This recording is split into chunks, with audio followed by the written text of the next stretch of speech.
Es 1692. Nos ubicamos en el poblado de Salem, en la colonia de Nueva Inglaterra, lo que hoy conocemos como Massachusetts, Estados Unidos. Este solía ser un poblado que vivía en tranquilidad hasta que un día las hermanas Williams, familiares del reverendo del pueblo, empezaron a actuar de manera extraña. Los pobladores, al ver esto, entraron en una psicosis colectiva, creyendo que estas dos infantes habían sido poseídas por el maligno, lo que desencadenó en una cacería de brujas. Al contrario de la creencia popular, las brujas de Salem no tenían lazos estrechos entre ellas.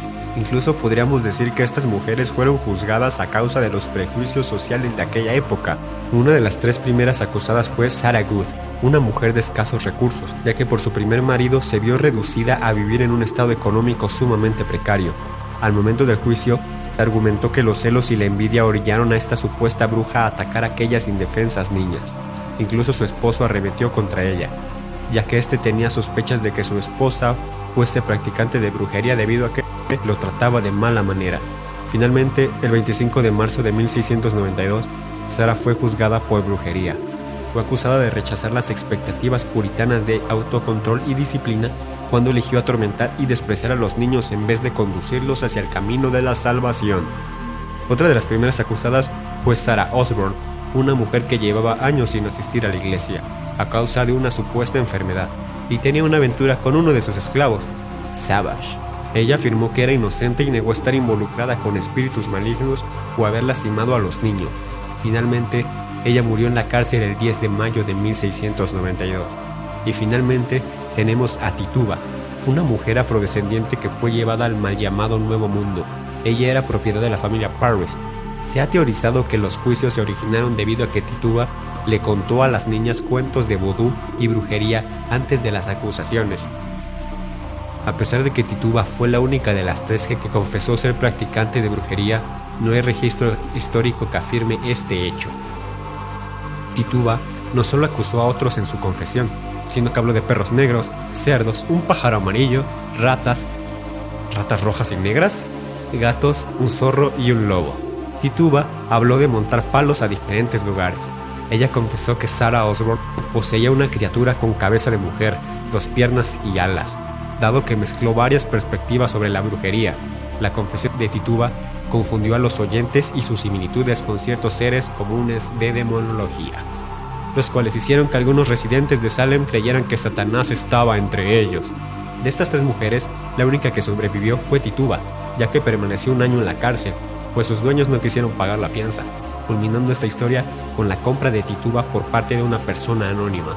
Este capítulo de la historia me gusta llamarlo La vez que el diablo visitó Salem, debido a que los juicios por brujería tuvieron repercusiones más fuertes de lo esperadas. La psicosis colectiva que invadió dicho pueblo arruinó a las familias, ya que todos tenían que estar a la defensiva para no ser acusados. Las cosechas y trabajos se descuidaron, el rencor y la desesperación habían germinado en Salem, llevándolo a la ruina. Todo esto sin contar que las acusaciones cada vez tenían menos sentido, haciendo que cientos de personas fueran encarceladas y al menos una veintena de ellas fueron llevados a la horca. Esta historia debería recordarnos de lo que el humano es capaz de hacer por miedo. Una historia que se está repitiendo nuevamente en este momento de nuestra historia, ¿no lo creen? En más de una ocasión hemos visto en películas o series cómo las brujas se reúnen en el bosque para hacer rituales en adoración al maligno. Rituales en donde se juntan bajo la luna llena para liberar el mal en este plano. Pero si te dijera que esto no es así, a comparación de la creencia popular, en un sábado no hay perversiones ni rituales meramente demoníacos. Más bien, son una serie de fiestas alrededor del año en donde los paganos se reunían para adorar a sus dioses elementales, dar gracias por las cosechas y celebrar la muerte y nacimiento de cada año. Realmente eran más como fiestas relacionadas a las estaciones del año. Y esto lo olvidé mencionar en el video pasado, cuando hablé sobre los aquelarres. Puedes irlo a checar aquí, la tarjetita. Y bueno, pasemos a lo que vinieron, que ya está más larga. Con esta historia nos introducimos en este viaje en donde veremos casos reales e intentaremos demostrar con bases históricas la veracidad de estas historias.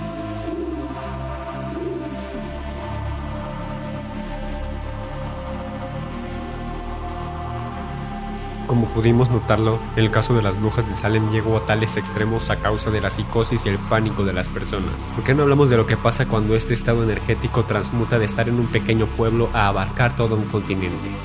Europa tiende a ser un continente muy hostil, lleno de guerras y persecuciones, a diestra y siniestra. Es por eso que a pesar de que la Inquisición es retratada como una época oscura en la historia de la humanidad, ver este tipo de cosas era algo muy habitual para un habitante de la Edad Media. Esta obra inicia con una sociedad ibérica enojada con los narizones. Sí, me refiero a los mejores amigos del hombrecillo de bigote chistoso. Bueno, estos seres de aspecto espantoso estaban siendo brutalmente masacrados debido a que estos poseían grandes riquezas en una sociedad en la cual la mayoría morían de hambre.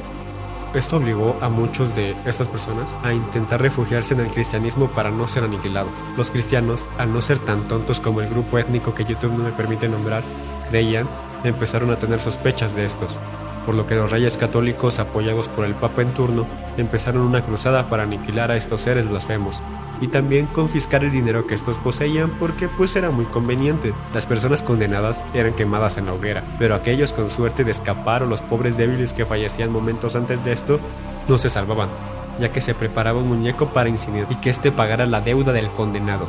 Me imagino al ejecutor tipo, ándale güey, si quiere morir, ni pedo, le toca fuego de todos modos. Arroja una piñata a la lumbre.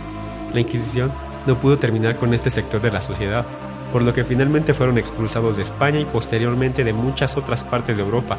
Esta radicalización teológica por parte de los cristianos de toda Europa llevó a la persecución de cualquiera que practicara los ritos que mencionamos en el capítulo anterior, pero en su mayoría centrándose en los musulmanes. No sé si podía decir eso, aunque suene a mentira, la Inquisición fue uno de los procesos más burocráticos y hasta humanistas en aquella época, pues las cárceles, los procesos de juicio e incluso las torturas eran más blandas y hasta humanistas comparadas con los procesos legales de la época, pues muchas torturas estaban prohibidas para los acusados de herejía. Tal vez esto se debe a que se llevaba un control muy estricto sobre todo. Realmente era un movimiento muy burocrático. Incluso podemos decir que la Inquisición fue un proceso pero tan aburrido, que en 1610 se le pidió a los inquisidores a toda costa ser escépticos hacia la brujería. Incluso si nos vamos a los números, descubriremos que los españoles fueron tan aburridos en este aspecto que los condenados a la hoguera están entre 3.000 y 5.000 apenas, que a comparación de los grandes masacres de herejes alrededor de toda Europa, en España únicamente fueron acusadas 59 personas. Creo que en este caso podemos darnos cuenta que la ficción a veces sí supera la realidad y por creces. Creo que este medio irracional hacia la Inquisición proviene de la leyenda negra, un tema muy interesante que chance tocamos en el canal. Sé que la mayoría esperaba datos de muerte, destrucción, y para nada, yo también quería contarles eso. Pero para no quedarles mal, si da tiempo, meteré como un bonus en este video, supongo, de no ser así. Queremos la versión morbosa de la Inquisición, pongan algo así en los comentarios. Y pues se las traigo. Supongo que podemos hacer un iceberg de la Inquisición, señores. De hecho, podría traerles mucho contenido histórico. Es que, bueno, es lo que encuentro cuando estudio estas cosas. Nos adelantamos un poco en el tiempo, pero no lo suficiente para escapar de la Inquisición española. Zugarramurdi es un poblado del País Vasco, un pequeño poblado que posee un paisaje de pinos y castaños hermosos, así como también tiene una imponente cueva esculpida por el agua. Zugarramurdi debe su fama a la desgracia de los vecinos de esta comunidad, los cuales fueron condenados en la ya mencionada Inquisición por practicar la brujería. El telón se abre. María de Chimeldegui llega al poblado. Una vez instalada en Zugarramurdi, la muchacha francesa no tardó en lanzar acusaciones de brujería a diestra y siniestra. Aquellas acusaciones desembocaron en una histeria colectiva que dejó miles de denuncias de brujería en los pueblos y valles del norte de Navarra, y un auto de fe que mandó a la hoguera a varias personas. Toco ligeramente este tema porque fue el culpable de que se decidiera ser escépticos hacia la brujería, viendo muchos siglos antes de lo de Salem que esto no funcionaba y que simplemente la gente se volvía loca por cualquier cosa que le dijeran. Qué listos que somos. Bueno, la Inquisición se propagó también por América, lo cual fue una época aún más aburrida en México, hasta que llegó a Lázaro Cárdenas a plomear cristianos y ahora estamos nuevamente en Latinoamérica. Este hermoso edificio ubicado en la colonia Roma, Ciudad de México, fue un encargo de Porfirio Díaz, el cual tenía en mente que este fuese ocupado como hotel, el cual le daría posada a las grandes figuras internacionales que llegarían a México con motivo de celebrar el cumpleaños, el centenario de la independencia de México. Después todos sabemos que llegaron los revolucionarios a tirar chingazos. Porfirio Díaz fue exiliado del país. Este edificio terminó siendo un complejo departamental, aunque la visión de Díaz no estuvo tan arruinada, ya que en su mayoría los habitantes de ese edificio eran cónsules y personajes de diversas embajadas de varios países. Se cuenta que las energías que habitan en ese edificio de aspecto chistoso son propicias para la brujería. Un ejemplo es la leyenda de la chamana Pachita, una mujer que vivía en los cuartos de servicio del edificio, una curandera que supuestamente poseía espíritus mexicas, los cuales le ayudaban a curar y sanar a las personas. Pachita hacía rituales en aquel edificio, en donde invocaba todo tipo de fuerzas y espíritus.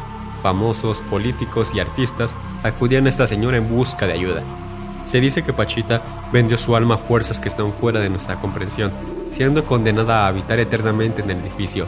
Pachita está en una eterna búsqueda de personas codiciosas e incrédulas, ofreciéndole servicios de magia negra, todo esto a costa de vender el alma, ya que se cuenta que Pachita debe conseguir cierto número de almas para poder descansar en paz. Pachita no es el único espíritu que habita en la casa de las brujas, ya que también se cuenta que las personas que acudían por ayuda y estas tenían un final atroz, también se vieron condenadas a vagar para siempre en aquella casona. A pesar de que la mayoría podríamos jurar que un edificio así debería estar abandonado, la realidad es que un departamento en aquel edificio sobrepasa los 3 millones de pesos, con rentas que rozan los $1,000 mensuales.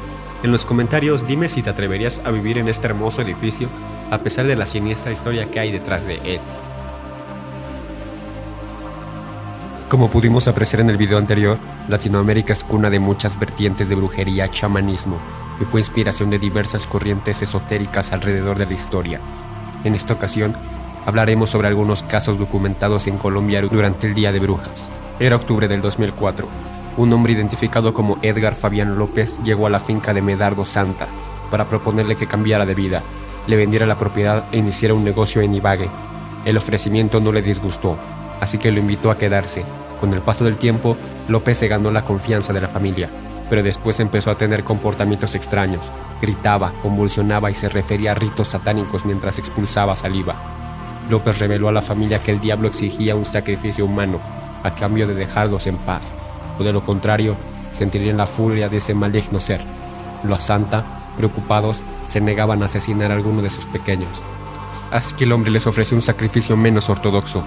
Fue así como durante todo ese mes, López sobrepasó en repetidas ocasiones a la esposa de Medardo, que estaba embarazada, y de sus 4 hijos menores de edad. Tras los actos de violencia, el hombre aseguraba que se sentía mejor porque era poseído por un espíritu bueno llamado Rosita, quien le transmitía paz y tranquilidad. No puedo comentar de una manera más explícita los hechos, pero les dejo la nota en la descripción. En 1997, la madre de las hermanas Clara, Elsa, Luz Estela y Ana Lucia Bello se encontraban en un estado de salud deplorable a causa de un cáncer de cuello. Las mujeres creyeron encontrar la cura en la hermana María, como se hacía llamar, María Concepción Ladino, quien con brebajes y oraciones sanaría a su madre. Pero no fue así. El 17 de mayo de ese mismo año, la señora murió, dejando 13 millones de pesos como herencia. La hermana María acompañó todo el tiempo a las hermanas Bello, y tras el entierro convenció a las jóvenes de someterse a un ritual para multiplicar el dinero. Durante la ceremonia las durmió y vació el baúl con la herencia. Para no levantar sospechas, la bruja se ofreció de medium y aseguraba que ella era el reemplazo de su difunta madre. Así pasaron los meses, hasta que una de ellas comenzó a sospechar y se dio cuenta que el baúl ya no tenía dinero. Nuevamente, Ladino las convenció de hacer un rito en una quebrada de la sabana de Bogotá, y allí las asesinó a pedradas. Después de los hechos, la mujer arrendó un piso en la casa de Carlos Julio Montaña, en Fontibón. Lo había convencido de que estaba muy acabado para su edad. Con el paso del tiempo y tras venderle pastillas, brebajes y baños más costosos que el mismísimo arriendo, lo asesinó. Era la madrugada del 25 de octubre de 2018 y todos dormían. De repente, una joven madre soltera de 8 niños se percata que el menor de sus hijos no está en sus brazos. Despierta aterrada y sin importar que fuera medianoche, sale a la calle de la vereda Isleta, corregimiento de Vegaes, en Antioquía, y pide desconsoladamente que le ayuden a encontrar a su bebé. Horas más tarde, el niño de 5 meses es hallado lleno de lodo en un humedal. Todo parece estar bien, pero la madrugada del viernes 26 de octubre se repite la historia. La comunidad acude nuevamente al llamado de esta madre, pero esta vez el pequeño es encontrado en una quebrada, decapitado y sin uno de sus brazos, con los órganos expuestos y le habían arrancado el órgano vital. De acuerdo con los vecinos, los hechos fueron causados por un ente diabólico, porque desde entonces suceden cosas muy extrañas en el sector, y además cuentan los lugareños, la noche de los acontecimientos sobre la casa de esta familia se posó un fuerte viento que parecía un huracán. Un par de historias rápidas, algo censuradas, pero aún así no dejan de llamar la atención por lo repugnante que pasó. Como vimos, la Inquisición no estaba pensada para perseguir a supuestos practicantes de brujería. Este mito, que al igual que muchos otros, se lo debemos a la leyenda negra española, un movimiento iniciado por los ingleses para desprestigiar al pueblo español. Esta serie de difamaciones aún persisten en nuestros días, pues en los últimos años, en algunos lugares de África, América Latina y en las islas del Pacífico, ha habido una serie de ataques hacia personas acusadas de brujería. Este fenómeno también se ha replicado en algunas comunidades de inmigrantes en Estados Unidos y Europa. Alrededor de 1000 personas son asesinadas cada año por delitos de brujería y millones son golpeadas y castigadas. En el 2010, las cifras comenzaron a aumentar principalmente en África, donde se reportan casos de violencia y abuso de niños vinculados con acusaciones de brujería. Los cazadores de brujas adquieren el rol de limpiadores de la moral social, pero la caza de brujas no se limita solo a actos salvajes y sádicos, también interviene la ley sancionando a aquellos involucrados, tal como si fueran criminales que asesinaron o robaron. En el 2009, en Arabia Saudita, se creó una unidad especial dentro de la policía religiosa, denominada la Unidad Antibrujería, que concretó alrededor de 215 arrestos a supuestos criminales de brujería. Son los mismos líderes de cultos religiosos quienes los guían, apoyados por leyes débiles en cuanto a la protección de los derechos humanos de los acusados y las enfermedades psíquicas, trastornos mentales y demás diagnósticos con los que todo el mundo tiene que lidiar, apoyados con la medicina. Siguen considerándose casos de posesión demoníaca para los que se prescriben brutales exorcismos. En 2011, una corte de Arabia Saudita sentenció en 2 casos separados a un hombre y una mujer a ser decapitados por cargos de brujería. Y en 2013, otra corte sentenció a 2 trabajadoras domésticas asiáticas a 1000 latigazos y 10 años en prisión por embrujar a sus empleadores. Las misiones evangelizadoras en África Central, especialmente en países como Kenia, Nigeria, la República Democrática del Congo y Sudáfrica, han dejado tras de sí una ola de fanatismo religioso que en la ciudad de Kinshasa dejó entre 25 y 50,000 niños sin hogar, luego de que una predicadora pentecostal de Nigeria escribiera que si un niño menor de 2 años grita durante la noche, llora y siempre tiene fiebre y su salud se deteriora, él o ella es sirviente de Satán. Hace pocos años, en Papúa Nueva Guinea, una mujer de tan solo 20 años fue quemada viva bajo la sospecha de brujería. La mutilación también forma parte del repertorio. La brutalidad con que se castiga a estas personas muchas veces es aberrante. Algunos catalogan esto como sexismo, pero en mi opinión, creo que simplemente es una demostración más de lo fácil e ingenuo que puede llegar a ser el hombre. Mientras más nos hundimos en el iceberg, hemos descubierto que a día de hoy existe una nueva ola inquisitoria. En este momento hablaremos de los países en los cuales estas prácticas están prohibidas. A pesar de ser castigada de manera mucho más débil que en los países ya mencionados, la brujería estaba marcada como delito hace apenas 3 años en Canadá. De acuerdo a la sección 365 del Código Penal canadiense, es ilegal el ejercicio fraudulento de cualquier tipo de brujería, hechizos, encantamientos o conjuros. La ley se ha interpretado como una herramienta para combatir el fraude, por ejemplo, que una persona asegure que puede curar a alguien con magia. Conlleva 2 penas, el pago de una multa de $1,500 y un tiempo de 6 meses de cárcel. Eswatini es una pequeña región de África Austral, que a pesar de ser una de las últimas monarquías absolutistas del planeta, nos llama el día de hoy debido a un incidente particular, pues un torneo de brujería al mero estilo de los cuentos de hadas fue prohibido en aquella región. La competición propuesta de brujería y hechizos mágicos era insólita en el país y era vista como un trastorno de las vidas de la gente de Eswatini. El gobierno no autorizará ninguna competición de este tipo. Cualquiera que persista con una actividad relacionada con la brujería se enfrentará al peso de la ley, pues una de las leyes impuestas en aquel país hace más de un siglo, ya que fue declarada en 1889, define la brujería, la hechicería y el vudú como prácticas sancionables. Esto con la mentalidad de que estas prácticas ilegales y extrañas envenenan la mente de las personas. Cabe recalcar que este pequeño reino con menos de 1,5 millones de habitantes es en su mayoría cristiano, pero aún así La gente se las ha arreglado para seguir conservando las tradiciones originarias de África.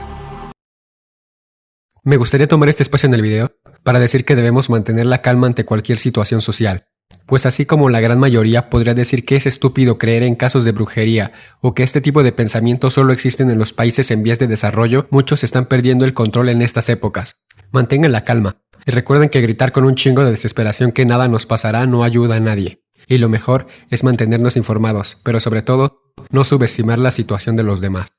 Yo soy Chris Pharma y te envío un abrazo en estas fechas especiales. Espero te la pases con tus seres queridos, que puedas hacer aunque sea algo de comer, pero sobre todo, que el año que viene nos sigamos viendo en este canal. Nos vemos pronto.